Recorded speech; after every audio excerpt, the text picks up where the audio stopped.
Hello friends, പത്തരമാറ്റിന്റെ ഇനി അങ്ങോട്ട് വരാൻ പോകുന്ന എല്ലാവരും കാണാൻ ആഗ്രഹിക്കുന്ന നല്ലൊരു കിടിലൻ എപ്പിസോഡിന്റെ റിവ്യൂ ആണ്. മുത്തശ്ശൻ അനാമികയെ വീട്ടിൽ നിന്ന് പുറത്താക്കിയെങ്കിലും ജാനകി തന്നെ പിന്നെയും അനാമികയെ അനന്തപുരിയിലേക്ക് വിളിച്ചുകൊണ്ട് വരികയാണ്. എന്നാൽ ഇതിങ്ങനെ വിട്ടാൽ പറ്റില്ലെന്ന് മനസ്സിലാക്കുന്ന ദേവയാനിയാകട്ടെ അവസാനം സത്യമെല്ലാം പുറത്തു കൊണ്ടുവരികയാണ്. അതായത് അനാമികയും രേവതിയും ഒക്കെ ചെയ്ത ചതിയുടെ തെളിവുകൾ ദേവയാനി തെളിവ് സഹിതം തന്നെ ജാനകിക്ക് കാണിച്ചു കൊടുക്കുകയാണ്. മറ്റുള്ള എല്ലാവരും നേരത്തെ തിരിച്ചറിഞ്ഞ സത്യം ജാനകിയും അങ്ങനെ മനസ്സിലാക്കാൻ പോവുകയാണ്.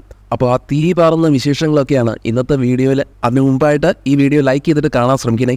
അങ്ങനെ ജാനകി തന്നെ മുൻകൈയെടുത്ത് നമ്മുടെ അനാമികയെ തിരിച്ച് അനന്തപുരിയിലേക്ക് തന്നെ കൊണ്ടുവരുന്നുണ്ട്. അങ്ങനെ അനാമിക അവിടെ എത്തിയതിനു ശേഷം പിറ്റേ ദിവസം തന്നെ വേണുവും രേവതിയും കൂടെ അനന്തപുരിയിലേക്ക് ചെല്ലുന്നുണ്ട്.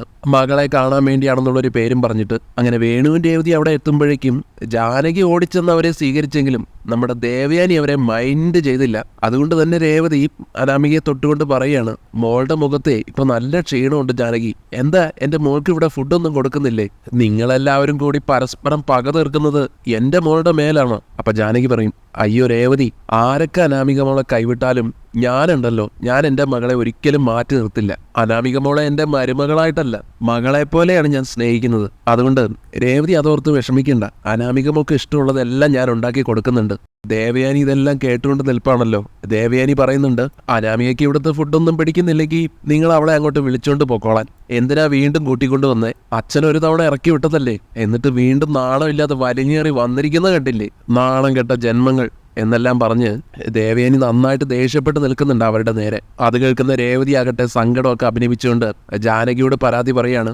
കേട്ടില്ലേ ജാനകി, ദേവയാനി പറയുന്നത് എൻ്റെ മോൾ ഇവിടെ നിൽക്കുന്ന ഇപ്പൊ എല്ലാവർക്കും അധികപ്പറ്റാണെന്ന്. ജാനകിയുടെ ഒറ്റ നിർബന്ധം കൊണ്ടാണ് ഞാൻ എൻ്റെ മോളെ വീണ്ടും ഇങ്ങോട്ടേക്ക് വിട്ടത്.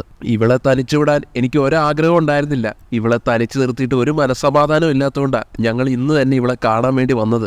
ജാനകി ആണെങ്കിലും ഈ രേവതിയുടെയും വേണുവിൻ്റെയും ഒക്കെ അഭിനയത്തിൽ അങ്ങോട്ട് വീണു പോവാണ്. അനാമികയ്ക്കൊപ്പം കുറച്ചു ദിവസം രേവതിയോട് ഇവിടെ നിന്നോളാൻ തന്നെ അനുമതി കൊടുക്കുകയാണ് ജാനകി. ജാനകിയുടെ ഈ തീരുമാനമൊന്നും ദേവയാനിക്ക് ഒട്ടും ഇഷ്ടപ്പെടുന്നില്ല. ദേവയാനി അതുകൊണ്ട് തന്നെ പറയാണ്, കുറച്ചു ദിവസം ഇവർ പണ്ട് ഇവിടെ വന്ന് നിന്നതിന്റെ ഫലമാണ് അനുഭവിച്ചത്. ഇനി എന്തൊക്കെ ഒപ്പിക്കുമെന്ന് ദൈവത്തിന് മാത്രമേ അറിയൂന്ന്. അപ്പോഴേക്കും അജയനും അങ്ങോട്ട് വരുന്നുണ്ട്. അജയന്റെ അടുത്ത് വേണു, മൂർത്തി സാറിന് ഇപ്പൊ എങ്ങനെയുണ്ട്, അസുഖമൊക്കെ മാറിയോ എന്നെല്ലാം ചോദിക്കുന്നുണ്ട്. അദ്ദേഹം അധികകാലം ജീവിച്ചിരിക്കില്ലെന്നാണ് ഞങ്ങളൊക്കെ കരുതിയതെന്നും കൂടെ പറയുമ്പോൾ ആ പറഞ്ഞത് അജയന് ഒട്ടും ഇഷ്ടപ്പെടുന്നില്ല. അതൊക്കെ നിങ്ങളാണോ വേണു തീരുമാനിക്കുന്നത്? വേണുവിന്റെ ബിസിനസ് ഒക്കെ എങ്ങനെ പോകുന്നു എന്ന് ചോദിക്കുകയാണ് അജയൻ. ബിസിനസ് ഒക്കെ നല്ല രീതിയിൽ പോകുന്നുണ്ട്. പിന്നെ കിട്ടുന്ന ലാഭം കൊണ്ട് 1-2 പ്രോപ്പർട്ടിയൊക്കെ വാങ്ങാൻ എനിക്ക് പ്ലാൻ ഉണ്ട്. എത്ര വില വേണമെങ്കിലും കൊടുത്തേക്കാം. അല്ല, ഈ തറവാടും പ്രോപ്പർട്ടിയൊക്കെ വിൽക്കാൻ വല്ല പ്ലാനും ഉണ്ടോ? ഉണ്ടെങ്കിൽ ഞാൻ എടുത്തോളാം എന്നൊക്കെ വേണു പറയുന്നത് കേട്ടിട്ട് അജയൻ അറിയാലോ ഈ പറയുന്നത് എല്ലാം പുളുവാണെന്ന്. അജയൻ അങ്ങോട്ട് ചാടി എഴുന്നേറ്റിട്ട്, എടാ വേണു, നിന്നെയും നിന്റെ കുടുംബത്തെയും വീണ്ടും ഈ തറവാട്ടിൽ കയറ്റിയത് തന്നെ ഞങ്ങളുടെ ഔദാര്യം എന്ന് വെച്ചിട്ട് എന്തും ചോദിക്കാമെന്നായോ? നിങ്ങൾ എന്താ വിചാരിച്ചിരിക്കുന്നത്? ഇതെന്റെ അച്ഛൻ കഷ്ടപ്പെട്ടുണ്ടാക്കിയ തറവാടാണ്, അതാർക്കും വിൽക്കാൻ വെച്ചിരിക്കുന്നൊന്നുമല്ല. ഇനി ഇതും പറഞ്ഞ് വേണു എന്റെ മുന്നിലേക്ക് വന്നേക്കരുത്. ഈ തറവാടും പ്രോപ്പർട്ടിയും പോയിട്ട് ഒരു ചെറ്റക്കുടിലെങ്കിലും വാങ്ങിക്കാനുള്ള കപ്പാസിറ്റി നിനക്ക് ഉണ്ടോടാ വേണു? അതുകൊണ്ട് വലിയ ആളാണെന്ന് കാണിക്കാൻ ഇനി ഇമ്മാതിരി ഷോ ഒന്നും എൻ്റെ അടുത്ത് നിങ്ങൾ ഇറക്കണ്ട എന്നിങ്ങനെ മറുപടി കൊടുത്താൽ നമ്മുടെ അജയൻ അങ്ങ് പോവാണ്.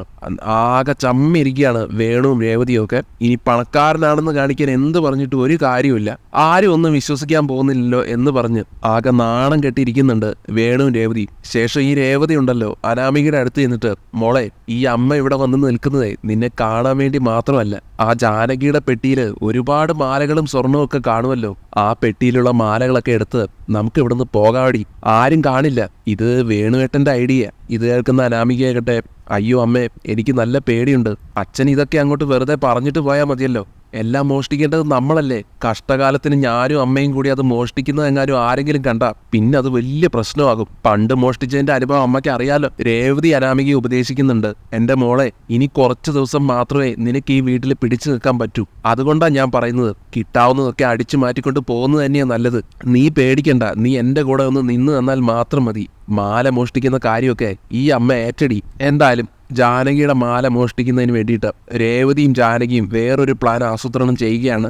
രാത്രിയാകുമ്പോൾ ജാനകിയെ മയക്കിക്കെടുത്തി മോഷ്ടിക്കാമെന്നാണ് രണ്ടുപേരും തീരുമാനിച്ചിരിക്കുന്നത്. അതിനായിട്ട് രേവതിയും അനാമികയും കിച്ചണിൽ വന്ന് പാലൊക്കെ കാച്ചുന്നുണ്ട്. ശേഷം അതിൽ ഉറക്കഗുളിക ചേർക്കുകയാണ്. ദേവയാനിക്കാണെങ്കിൽ ഇവരെന്തെങ്കിലും തരികിട ഒപ്പിക്കുമെന്നുള്ള കാര്യത്തിൽ ഉറപ്പാണ്.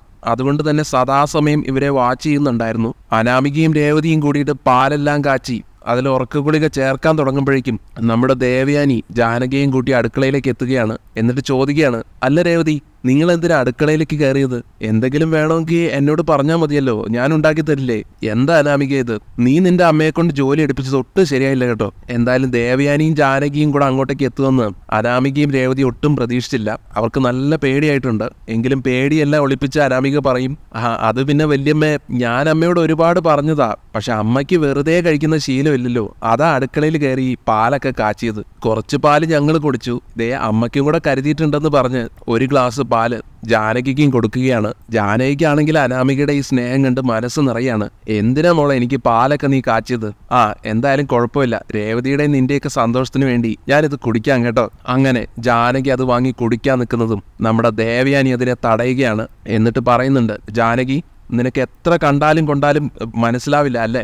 ഇവരുടെയൊക്കെ കൈകൊണ്ട് എന്തെങ്കിലും കുടിച്ചാലേ എഴുന്നേറ്റ് നടക്കാൻ പോലും പിന്നെ പറ്റിയെന്ന് വരില്ല. എനിക്കൊരു പ്രാവശ്യം പണി കിട്ടിയതല്ലേ, അതെല്ലാവർക്കും നന്നായിട്ട് അറിയുകയും ചെയ്യാം. എന്നിട്ട് നീ എന്തുറപ്പിലാടി ഇവരുടെ നിന്ന് പാലെല്ലാം വാങ്ങി കുടിക്കുന്നത്? ദേവയാനി തൻ്റെ മരുമകളെ അമ്മയെ ഇങ്ങനെ അധിക്ഷേപിക്കുന്നതും മാത്രമല്ല തന്നെ ഉപദേശിക്കാൻ വന്നതൊന്നും ജാനകിക്ക് തീരെ ഇഷ്ടപ്പെട്ടില്ല. ദേഷ്യത്തോടെ തന്നെ ജാനകി തിരിച്ചു പറയുന്നുണ്ട്, അതെന്ത് പറച്ചിലേട്ടത്തി? ആരൊക്കെ എന്തൊക്കെ പറഞ്ഞാലും ശരി, അനാമിക മോളും അമ്മയും അങ്ങനെ പാലിൽ വിഷം കലർത്തുന്നവരാണെന്ന് ഞാൻ ഒരിക്കലും വിശ്വസിക്കില്ല. ഏട്ടത്തിയുടെ മരുമകളുടെ പണികൾ അതൊക്കെ. എനിക്ക് എൻ്റെ മരുമകളെ പൂർണ്ണമായിട്ടും വിശ്വാസമാണ്. അതും പറഞ്ഞ് പിന്നെ ഒന്നും നോക്കിയില്ല, അനാമിക കൊടുത്ത പാല് ജാനകി ഒറ്റ വലിക്ക് കുടിച്ചു തീർക്കുകയാണ്. അത് കണ്ട് ദേവയാനിയാണെങ്കിലും പറയുന്നുണ്ട്, ഇനിയെല്ലാം ജാനകിയുടെ ഇഷ്ടം. വരാൻ പോകുന്ന ഭവിഷ്യത്തുകൾ ജാനകി തന്നെ ഒറ്റയ്ക്ക് ഇനി അനുഭവിച്ചാൽ മതി. ഞാൻ പറയാനുള്ളത് പറഞ്ഞതേ ഉള്ളൂ എന്ന് പറഞ്ഞ് ദേവയാനി അങ്ങ് പോകും. ഏതായാലും അനാമികയ്ക്കും രേവതിക്കും സന്തോഷമാവുകയാണ്. കാരണം അവരുടെ പ്ലാൻ എല്ലാം ഇനി നടക്കാൻ പോവാണല്ലോ. വിചാരിച്ചതുപോലെ തന്നെ ജാനകി ആ പാല് കുടിച്ചു. ഇനിയിപ്പോൾ അവര് രാത്രിയൊക്കെ നന്നായിട്ട് ഉറങ്ങും, അത്രയല്ലേ സംഭവിക്കൂ. അതുകൊണ്ട് ധൈര്യമായിട്ട് പോയി മാല മോഷ്ടിക്കാലോ. അങ്ങനെയാണ് അവരുടെ മനസ്സിലിരിപ്പ്. അങ്ങനെ രാത്രിയായി, എല്ലാവരും നല്ല ഉറക്കം. ജാനകിയും നല്ല ഉറക്കമാണെന്ന് മനസ്സിലാക്കി രേവതിയും അനാമികയും സന്തോഷത്തോടെ ജാനകിയുടെ മുറിയിലേക്ക് ചെല്ലുകയാണ്. ശേഷം ജാനകിയുടെ ആ പെട്ടി, ആഭരണപ്പെട്ടി അതെല്ലാം തുറന്ന് പരിശോധിക്കുകയാണ് രണ്ടുപേരും കൂടെ. ഇതിനിടയ്ക്ക് രേവതി പറയുന്നുണ്ട്, എന്നാൽ ആ ദേവയാനിയുടെ മുറിയിൽ കയറിയാൽ മതിയായിരുന്നു. ഇതിലിപ്പതേ നമ്മൾ പ്രതീക്ഷിച്ചത്ര സ്വർണ്ണമൊന്നും ഇല്ലല്ലോ.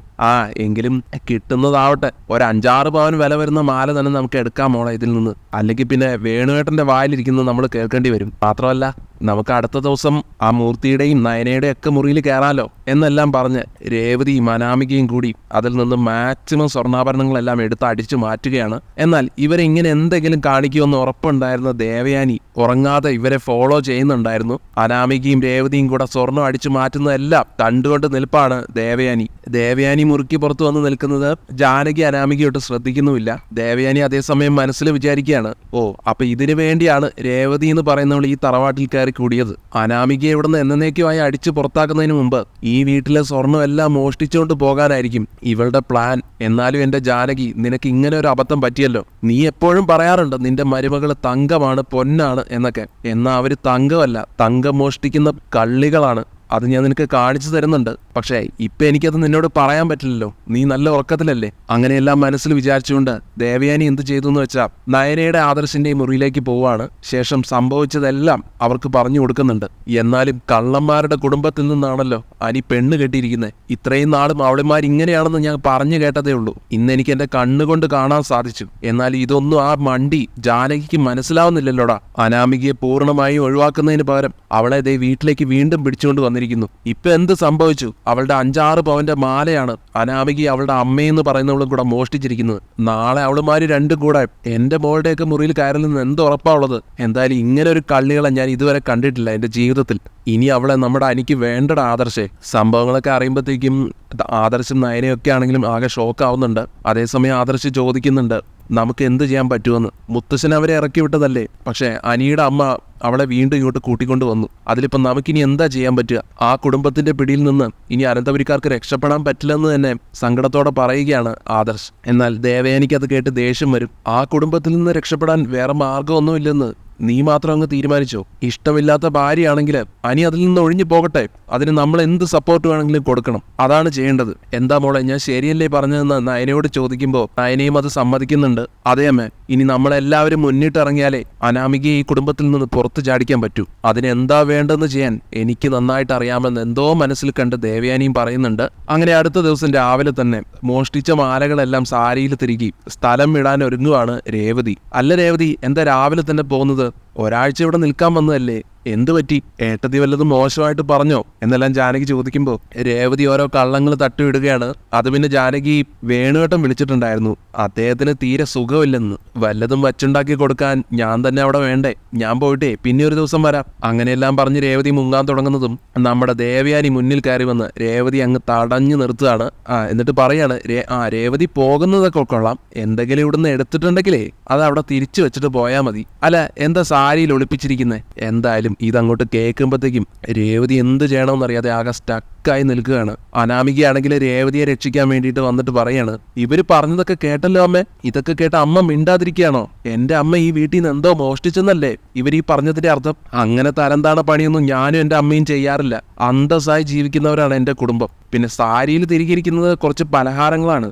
അച്ഛൻ വയ്യാതെ കിടക്കുമല്ലേ, അച്ഛൻ എന്തെങ്കിലും കൊടുത്തു വിട്ടതാ. ജാനകിക്കാണെങ്കിലും ആകെ ദേഷ്യം വരുന്നുണ്ട് ദേവയാനിയുടെ ഈ പെരുമാറ്റം കണ്ടിട്ട്. ഏട്ടത്തി, നിങ്ങൾക്കിപ്പോ എന്റെ മരുമകളുടെ വീട്ടുകാരെ കുറ്റം പറയാനേ സമയമുള്ളൂ അല്ലേ? എന്തും പറഞ്ഞോ എന്ന് വെച്ചാൽ അവരെ കള്ളികളാക്കരുത്. രേവതിയുടെ കയ്യില് അനാമിക മോള് കൊടുത്ത പലഹാരങ്ങളാണ്, അതിലെന്താ ഇത്ര തെറ്റായിട്ടുള്ളത്? എന്തായാലും ഏട്ടത്തി ഇത്രയും ചീപ്പാണെന്ന് ഞാൻ അറിഞ്ഞില്ല കേട്ടോ, കഷ്ടം തന്നെ. എന്തായാലും ഈ ബഹളമൊക്കെ കേട്ടുകൊണ്ട് നമ്മുടെ മുത്തശ്ശനും മുത്തശ്ശി അങ്ങോട്ടേക്ക് വരുന്നുണ്ട്. എന്താ ഇവിടെ ഒരു ബഹളം? നിങ്ങളോടൊക്കെ ഞാൻ പറഞ്ഞിട്ടില്ലേ അടുക്കളയിലെ പ്രശ്നം അവിടെ തീർത്തോണമെന്ന്? അയൽക്കാരും നാട്ടുകാരും ഒക്കെ കേൾക്കുന്ന വിധത്തില് ബഹളം ഉണ്ടാക്കുന്ന എന്തിനാ? അപ്പൊ ജാനകി പറയാ, ഓ അച്ഛനിപ്പം ഞാൻ സംസാരിച്ചതാണ് പ്രശ്നം അല്ലേ? എന്റെ മരുമകൾക്ക് വേണ്ടി ഞാനല്ലാതെ പിന്നെ ആരാ സംസാരിക്കേണ്ടത്? അനാമികമോളുടെ അച്ഛനെ തീരെ സുഖമില്ല.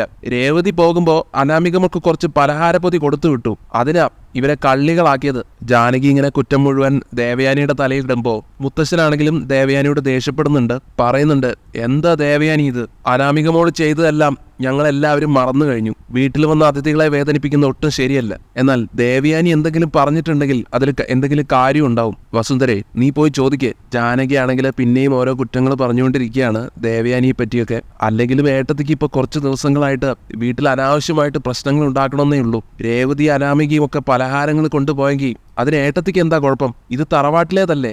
ഏട്ടത്തിയുടെ ഉദ്ദേശമൊക്കെ എനിക്ക് മനസ്സിലാവുന്നുണ്ട്. ഇവരെ ഏതെങ്കിലും രീതിയിലൊക്കെ കള്ളികളായിട്ട് ചിത്രീകരിക്കണം. കോടീശ്വരിയായ എന്റെ മരുമകൾക്കും അവളുടെ അമ്മയ്ക്കും ഒക്കെ ഈ വീട്ടിൽ കയറി ഒന്ന് മോഷ്ടിക്കേണ്ട ആവശ്യമുണ്ടെന്നൊന്നും എനിക്ക് തോന്നുന്നില്ല. അപ്പോഴേക്കും അങ്ങോട്ട് വന്ന നവ്യയാണെങ്കിലും ഈ പ്രശ്നങ്ങളെല്ലാം കേട്ട് ജാനകിയെയാണ് സപ്പോർട്ട് ചെയ്യുന്നത്. എന്നിട്ട് ദേവയാനിയെ കുറ്റപ്പെടുത്തുകയും ചെയ്യുന്നു. അമ്മായി കാണിച്ചത് വളരെ മോശമായി എന്ന് പറഞ്ഞിട്ട് മുത്തശ്ശനാണെങ്കിൽ ആകെ ദേഷ്യം വരുന്നുണ്ട്. വസുന്ധരെ, എന്താ നീ നോക്കി നിൽക്കുന്നേ? ഞാൻ പറഞ്ഞത് കേട്ടില്ലെന്നുണ്ടോ? രേവതിയെ ചെന്ന് പരിശോധിക്കാൻ തന്നെ കൽപ്പിക്കുകയാണ് മുത്തശ്ശൻ. വസുന്ധരയാണെങ്കിൽ മുത്തശ്ശൻ പറഞ്ഞതുപോലെ രേവതിയുടെ അടുത്ത് ചെന്ന് ആ പൊതി വാങ്ങി നോക്കുമ്പോൾ അതിൽ പലഹാരങ്ങളൊന്നും ആയിരുന്നില്ല, നിറയെ സ്വർണ്ണാഭരണങ്ങളായിരുന്നു. അത് കണ്ട് എല്ലാവരും ഒന്നടങ്കം ഷോക്കാവും. ഇതായിരുന്നോടി നിന്റെ പലഹാരങ്ങൾ? ഇത് സ്വർണ്ണമാലയല്ലേ? ഇത് നീ എവിടുന്ന് മോഷ്ടിച്ചു എന്ന് ചോദിച്ച് രേവതിയുടെ മുഖത്ത് നോക്കി മുത്തശ്ശി ഒന്ന് പൊട്ടിക്കുകയാണ്. പെട്ടെന്നാണ് ജാനകിക്ക് അത് തന്റെ മാലയാണെന്ന് മനസ്സിലാവുന്നത്. അയ്യോ, ഇത് എന്റെ മാലയല്ലേ, ഇതെങ്ങനെ രേവതിയുടെ സാരിയിൽ വന്നു എന്ന് ജാനകി ചോദിക്കുമ്പോൾ ദേവയാനി മുന്നോട്ട് വന്നിട്ട് എല്ലാ കാര്യങ്ങളും, കഴിഞ്ഞ ദിവസം നടന്ന എല്ലാ സംഭവങ്ങളും ജാനകിക്ക് പറഞ്ഞു കൊടുക്കുകയാണ്. അങ്ങനെ ജാനകിക്ക് ലൈവായിട്ട് തന്നെ മനസ്സിലാക്കാൻ സാധിക്കുകയാണ് ദേവയാനിയുടെയും രേവതിയുടെയും ഒക്കെ കള്ളത്തരങ്ങൾ. ജാനകിക്ക് ഇത് സഹിക്കാവുന്നതിലും അപ്പുറത്താണ്. അതുകൊണ്ട് തന്നെ അവരോട് തട്ടിക്കയറുന്നുണ്ട്. അനാമികയോട് രേവതി പറയുക, ഇതാണോടി നീ കൊടുത്തുവിട്ട പലഹാരപ്പൊതി? എന്നാലും നിന്റെ അമ്മയ്ക്ക് ഇങ്ങനെ മോഷ്ടിക്കുന്ന സ്വഭാവം ഉണ്ടെന്ന് ഞാൻ അറിഞ്ഞില്ലല്ലോ. നിനക്ക് എത്ര സ്വർണം വേണമെങ്കിലും എന്റെ അടുത്ത് ചോദിച്ചാൽ പോരായിരുന്നോ? എന്തായാലും നിനക്കൊക്കെ വേണ്ടി ഞാൻ എത്ര വാദിച്ചു. നിന്നെയൊക്കെ സപ്പോർട്ട് ചെയ്തതേ തെറ്റായിപ്പോയെന്ന് ഞാനിപ്പോൾ മനസ്സിലാക്കുന്നു. ഏട്ടത്തി പറഞ്ഞത് ശരിയാ, നീയും നിന്റെ അമ്മയും ഒക്കെ ഒന്നാം തരം പെരും കള്ളികൾ തന്നെ. ഇങ്ങനെയും പറഞ്ഞ് അനാമികയെ തല്ലാനായിട്ട് ജാനകി കൈ ഉയർത്തുകയാണ്. എന്നാൽ മുത്തശ്ശൻ വന്നിട്ട് ജാനകിയെ തടയും. നീ തല്ലിയ ഇവരെ നേരെയാക്കാൻ പറ്റില്ല ജാനകി, ഞാൻ ഇവരെ ഒരിക്കലും അടിച്ചിറക്കിയതല്ലേ, എന്നിട്ട് നീ തന്നെ ഇവളെ വീണ്ടും വിളിച്ചു കയറ്റി. ഇവർക്കുള്ള ശിക്ഷ ഞാൻ തന്നെ ഇപ്പൊ കൊടുക്കുന്നുണ്ട്. ഇതും പറഞ്ഞ് നമ്മുടെ മുത്തശ്ശൻ അയാളുടെ വടിയെടുക്കാനായിട്ട് മുറിയിലേക്ക് പോവാണ്. മുത്തശ്ശൻ ആ വടിയുമായിട്ട് വരുന്നത് കാണുമ്പോഴേക്കും അനാമികയും രേവതിയും ഒക്കെ ആകെ പേടിച്ച് അവിടുന്ന് രക്ഷപ്പെടുകയും ചെയ്യുന്നു.